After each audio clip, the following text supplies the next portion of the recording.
Welcome from once again to another video. हा जो video या व्हिडिओमध्ये आपण बघणार आहोत की पवित्र पोर्टलवर लवकरच रजिस्ट्रेशन होणार आहे आणि काही विद्यार्थ्यांना म्हणजे काही विद्यार्थ्यांच्या मनामध्ये हा प्रश्न आहे की पोर्टलला ज्यावेळेस रजिस्ट्रेशन होणार आहे तर पोर्टलला रजिस्ट्रेशन करताना काही गोष्टींमध्ये बदल करता येणार आहे का, त्या संदर्भात जाणून घेणार आहोत या व्हिडिओमध्ये। आणि बदल जर करता येत असेल तर कोणकोणत्या गोष्टींमध्ये करता येणार आहे आणि कोणकोणत्या गोष्टींमध्ये करता येणार नाही या संदर्भात या व्हिडिओमध्ये जाणून घेणार आहोत। व्हिडिओ जो आहे खूप महत्त्वाचा आहे। व्हिडिओ आवडला तर व्हिडिओला लाईक करा, तुम्ही चॅनलवर नवीन असाल तर चॅनलला सबस्क्राइब करा, साइडचं नोटिफिकेशन बेल ऑलवर सेट करा जेणेकरून तुमच्याकडून कोणत्याही प्रकारचे नोटिफिकेशन मिस होणार नाही। तर चला सुरू करूया आजचा व्हिडिओ। टेलिग्राम चॅनल जे आहे, व्हॉट्सअप चॅनल आणि बाकीचे जे चॅनल्स आहेत त्या सगळ्यांची लिंक डिस्क्रिप्शनमध्ये आहे, तुम्ही त्यांना जॉईन होऊ शकता किंवा सबस्क्राइब करू शकता। तर नक्की सबस्क्राइब करा आणि नक्की जॉईन करा।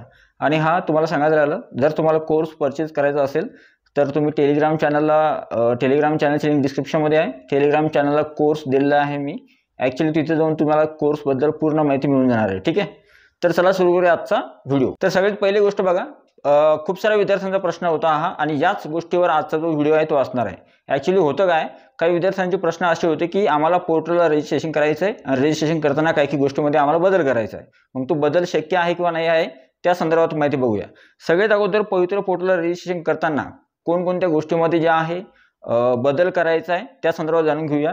तर सगळ्यात पहिला महत्त्वाचा प्रश्न जो होता मुलांचा तो असा होता, कास्ट किंवा कॅटेगरी बदलायची ती बदलता येणार आहे का।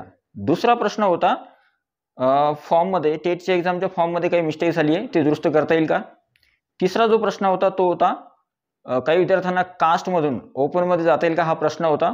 काही विद्यार्थ्यांचा प्रश्न होता की आमचं जे क्वालिफिकेशन आहे त्या क्वालिफिकेशनमध्ये आम्हाला एडिटची संधी मिळेल का, क्वालिफिकेशन जे आहे आपलं 10वी 12वी ग्रॅज्युएशन पोस्ट ग्रॅज्युएशन त्याच्यामध्ये त्या संदर्भात। आणि सगळ्यात महत्त्वाचं म्हणजे अजून एक महत्त्वाचा मुद्दा आहे तो आहे येणारी जी पात्रता आहे किंवा काही दिवसानंतर घेतलेली जी पात्रता आहे ती सुद्धा पवित्र पोर्टलवर ॲड करता येते का। तर या संदर्भात या व्हिडिओमध्ये तुम्हाला सगळ्या प्रश्नांची उत्तरं मिळणार आहे। ठीक आहे, तर सगळ्यात पहिली गोष्ट जी आहे ती आहे, आता बघा पोर्टलला तुम्हाला कोणकोणत्या माहितीमध्ये बदल करता येत नाही ते सांगतो पहिले। ठीक आहे, आता याच्यामध्ये सुद्धा तुम्हाला कळेल की कशामध्ये बदल करता येत नाही आणि कशामध्ये करता येतो। सगळ्यात पहिली जी महत्त्वाची गोष्ट आहे ती आहे, बघा तुम्हाला तुमचं जे नाव आहे तुमच्या नावामध्ये तुम्हाला अजिबात म्हणजे तुमचं नाव जे आहे तुमचं नाव आणि जी बाकीच्या ज्या गोष्टी आहेत, तुमचं नाव, तुमच्या वडिलांचं नाव, आईचं नाव आणि नंतर तुमचा जो फोन नंबर आहे, ठीक आहे, तुमचा फोन नंबर जो आहे त्याच्यावर OTP सेंड होतो। पण जर तुम्हाला यदा कदाचित फोन नंबर चेंज करायचा असेल तर तुम्ही फोन नंबर चेंज करू शकता। ठीक आहे, पण शक्यतो या गोष्टीमध्ये बदल होत नाही, कोणत्या नावामध्ये बदल होत नाही। दुसरी जी महत्त्वाची गोष्ट आहे ती आहे तुमच्या टेट परीक्षेमधला स्कोअर। तुमचा जो टेट परीक्षेमधला स्कोअर आहे तो ऑटोमॅटिकली अपडेट होतो पवित्र पोर्टल साईटवर, तो तुम्हाला स्वतः टाकायची गरज नाही किंवा त्याची गरज नसते। ज्यावेळेस तुम्ही महाराष्ट्राच्या परीक्षा परिषद म्हणजे IBPSनं परीक्षा घेतली, महाराष्ट्राच्या परीक्षा परिषदेकडे तुमचा डेटा आल्यानंतर महाराष्ट्राच्या परिषदेकडून डायरेक्ट तो डेटा जो आहे तो पवित्र पोर्टल साईटवर अपलोड होतो, त्याच्यामुळे तुम्हाला टेट परीक्षेचा जो स्कोअर आहे त्याच्यामध्ये सुद्धा तुम्हाला काहीच बदल करता येत नाही।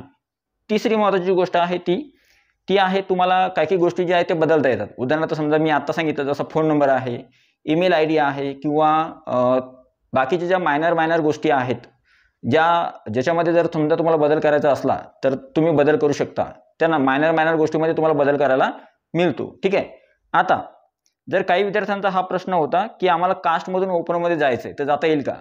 तर बघा ॲक्च्युअलमध्ये जर समजा तुम्ही कास्टमध्ये होते आणि तुम्हाला जर असं वाटलं तुमच्याजवळ नॉन क्रिमिनल नाही आहे किंवा कोणती एखादी गोष्ट नाही आहे, ठीक आहे, तर त्यावेळेस ऑटोमॅटिकली तुम्ही कास्टमधून जर तुमच्याजवळ डॉक्युमेंट नसेल तर त्यावेळेस ऑटोमॅटिकली तुमचा विचार ओपनच्या जागेसाठी होतो। ठीक आहे, तुम्हाला ते कन्वर्ट करायची गरज लागत नाही। ठीक आहे, पुढची गोष्ट जी आहे ती TET परीक्षेमध्ये बदल करता येणार आहे का, तर नाही। तुमची जी TET परीक्षेची तुम्ही जे टेट एक्झामचा फॉर्म भरला होता त्याच्यावर जर तुम्ही लिहिलं असेल की तुम्ही शिक्षक पात्रता परीक्षा म्हणजे TET परीक्षा उत्तीर्ण आहे किंवा नाही, तुम्ही यस केला असेल तर त्यावेळेस तुम्हाला जे आहे त्याच्यामध्ये कोणत्याही प्रकारचा बदल करता येत नाही। ठीक आहे, मग ती महाराष्ट्र गव्हर्नमेंटची MHA-TET असेल किंवा सेंट्रल गव्हर्नमेंटची CTET, TET परीक्षेच्या संदर्भात कोणत्याही प्रकारची माहितीमध्ये तुम्हाला बदल करता येत नाही। पुढची जी गोष्ट आहे ती आहे कास्टमध्ये किंवा कॅटेगरीमध्ये बदल करता येतो का, हा सगळ्यात महत्त्वाचा प्रश्न होता। कास्ट किंवा कॅटेगरी बदलायची असेल तर बदलता येते का, तर बघा इथे कास्ट किंवा कॅटेगरीमध्ये तुम्हाला बदल करता येत नाही। तुमची जी कास्ट आहे किंवा कॅटेगरी आहे, ज्या कॅटेगरीमधून किंवा कास्टमधून तुम्ही फॉर्म भरला असेल तीच कॅटेगरी तुमची कायम राहते, ती बदलत नाही। पण जर यदा कदाचित समजा तुम्ही आत्ताच जस्ट तुम्हाला आरक्षण मिळालेलं असेल, असे रेअर ऑफ द रेअर केसेसमध्ये जर आत्ताच जस्ट रिझर्वेशन किंवा आरक्षण मिळालेलं असेल तर त्यावेळेस साहजिक आहे। पण एखाद्या विद्यार्थ्याजवळ सर्टिफिकेट नसेल तर तो विद्यार्थी ऑटोमॅटिकली कॅटेगरीमधून ओपनमध्ये चालला जातो। पण जर तुम्ही असं काही असे उमेदवार आहेत जे सध्या ओपनमध्ये होते पण त्यांनी आता सर्टिफिकेट काढलंय, मग त्यांचं असं म्हणणं आहे आम्हाला काच्या जागा मिळतील का, तर नाही, तुम्हाला तिथे जे आहे तुमची जे ओपनमधून फॉर्म भरला होता तुम्ही, तर त्यावेळेस तुम्हाला ओपनमधूनच जे आहे बाकीच्या सगळ्या गोष्टी कराव्या लागतील. ठीक आहे. आणि जर सगळ्यात शेवटचा ऑप्शन असा आहे, तुम्हाला एक तर कॅटेगरी किंवा कास्ट बदलता येत नाही, पण जर पवित्र पोर्टल साईटवर तुम्हाला एडिटची संधी मिळाली, त्या संदर्भात प्रसिद्धीपत्रक तर येतच, ज्याच्यामध्ये तुम्हाला पूर्ण नमूद केलेलं असतं की तुम्ही कोणकोणत्या गोष्टीमध्ये बदल करू शकता. ठीक आहे. त्याच्यामुळे जे आहे तुम्ही जर त्याच्यामध्ये बदल करता आला किंवा तुम्हाला संधी दिली तर त्यावेळेस मात्र त्याच्यामध्ये बदलू शकतो, पण शक्यतो होत नाही. पुढची जी गोष्ट आहे ती आहे क्वालिफिकेशनमध्ये बदल करता येतो का. क्वालिफिकेशनमध्ये बदल करता येत नाही, पण यावर्षी IPR विद्यार्थ्यांना संधी दिली गेली.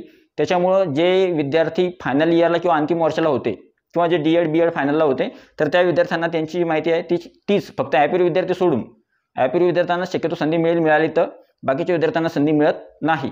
आणि सगळ्यात शेवटचा जो प्रश्न होता तो होता की बाकीचं जे क्वालिफिकेशन आहे ते आम्हाला ॲड करायचं जर असेल तर ते करता येतं का. आणि अजून एक प्रश्न आहे, मिस्टेक असले तर काय करायचं.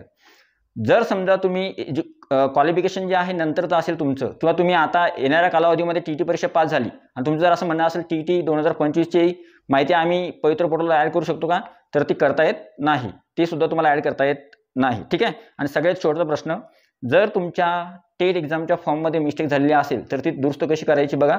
त्याच्यामध्ये 2 ऑप्शन आहेत. एक, पहिला ऑप्शन म्हणजे जर तुमची चुकी मायनर आहे, म्हणजे एवढी काही मेजर चुकी नाही आहे तुमची, थोडी चूक झालेली आहे फॉर्ममध्ये पण थोडी आहे, मायनर आहे, तर त्यावेळेस काहीच हरकत नाही.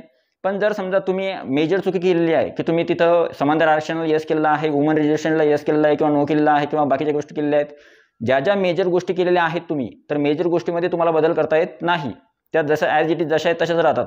आणि एखाद्या मायनर गोष्टीमध्ये जर तुमच्या मिस्टेक असेल, समजा फॉर एक्झाम्पल 10वीचे जे सब्जेक्ट असतात, तुम्ही जे सब्जेक्ट टाकलेले आहे, तुम्हाला किंवा मीडियम असतं, तर त्यावेळेस मीडियममध्ये सुद्धा तुम्हाला चेंज करता येत नाही. पण 10वीचे जे सब्जेक्ट आहे किंवा एखाद्या ठिकाणी थोडे मार्क्स तुमचे कमी जास्त झाले, किंवा एखाद्या ठिकाणी तुमचं नाव जे आहे थोड्याफार नावामध्ये स्पेलिंग मिस्टेक आहे, किंवा बारीक लहान लहान गोष्टी ज्या आहेत त्याच्यामध्ये जर तुमची चुकी असली, तर त्या चुकी ज्या आहेत किंवा त्या गोष्टी ज्या आहेत त्या गोष्टी हे करून घेतल्या जातात, काय करून घेतल्या जातात, कन्सिडर करून घेतल्या जातात. पण बाकीच्या गोष्टी कन्सिडर केल्या जात नाही. आणि मी तुम्हाला अगोदर सांगितलं, जर तुमच्या नावामध्ये किंवा कशामध्ये मिस्टेक असेल तर तुम्ही ॲफिडेव्हिट किंवा गॅजेट काढून घ्या, कुठेही कोणत्याही गोष्टीमध्ये, डॉक्युमेंट्समध्ये असतील किंवा तुमच्या सर्टिफिकेट्समध्ये असतील, किंवा डॉक्युमेंट्स म्हणजे सर्टिफिकेट्स किंवा मार्कशीटमध्ये असेल, किंवा मग तुमच्या कास्ट सर्टिफिकेट कुठं बाकीच्या डॉक्युमेंट्सवर असतील, जिथं तुम्हाला नावामध्ये किंवा कशामध्ये मिस्टेक दिसते तर त्या संदर्भात गॅजेट किंवा ॲफिडेव्हिट काढून घ्या, ते चालते. ठीक आहे. तर अशा प्रकारे हा व्हिडिओ होता, आणि आय होप हा जो व्हिडिओ आहे तुम्हाला आवडला असेल. व्हिडिओ आवडला तर व्हिडिओला लाईक करा, आणि तुमची एखाद्या ठिकाणी जर चुकी झाली असेल तर ती चुकी जी आहे मायनर असेल तर ॲडजस्ट केल्या जाते किंवा कन्सिडर केल्या जाते, पण मेजर जर चुकी असेल तर त्यावेळेस मात्र तुम्हाला तो पुरावा द्यावाच लागतो. जर तुम्ही TT परीक्षेला यस केलं आहे, मी परीक्षा पास आहे, आणि आता म्हणता तुम्ही मी TT परीक्षा पास नाही आहे, मला ते काढायचं आहे. जर तुम्ही प्रोजेक्ट ॲफिडेव्हिटला यस केलं आहे आणि आता म्हणता मला तुम्ही प्रोजेक्ट ॲफिडेव्हिटचं रिझर्वेशन घ्यायचं नाही आहे, मला सर्टिफिकेट नाही माझं, तर त्यावेळेस ते चालत नाही. ठीक आहे. त्याच्यामुळे तुम्ही शक्यतो, आता शेवटचा पॉईंट ऐकून घ्या, शक्यतो टेट एक्झाम 2025मध्ये जी तुम्ही माहिती भरलेली आहे तीच माहिती ॲज इट इज तुम्हाला जशीची तशी कायम ठेवावी लागते. फक्त काही गोष्टीमध्येच फक्त तुम्हाला बदल करता येतो, ते सुद्धा फक्त थोड्या मोजक्याच गोष्टींमध्ये, पूर्ण गोष्टींमध्ये तुम्हाला बदल करता येत नाही. तर आय होप हा जो व्हिडिओ आहे तुम्हाला आवडला असेल. व्हिडिओ आवडला तर व्हिडिओला लाईक करा, तुम्ही चॅनलवर नवीन असाल तर चॅनलला सबस्क्राईब करा. टेलिग्राम चॅनलची लिंक जी आहे ती डिस्क्रिप्शनमध्ये आहे, आणि बाकीच्या चॅनलची लिंक सुद्धा डिस्क्रिप्शनमध्ये, त्याला सुद्धा तुम्ही जॉईन शकता किंवा सबस्क्राईब करू शकता. भेटूया पुढच्या व्हिडिओमध्ये. तुमचा अभिप्राय जो आहे तो तुम्ही कमेंट बॉक्समध्ये नोंदवू शकता. ठीक आहे. व्हिडिओ बघितल्याबद्दल thank you so much. Take care. Bye bye.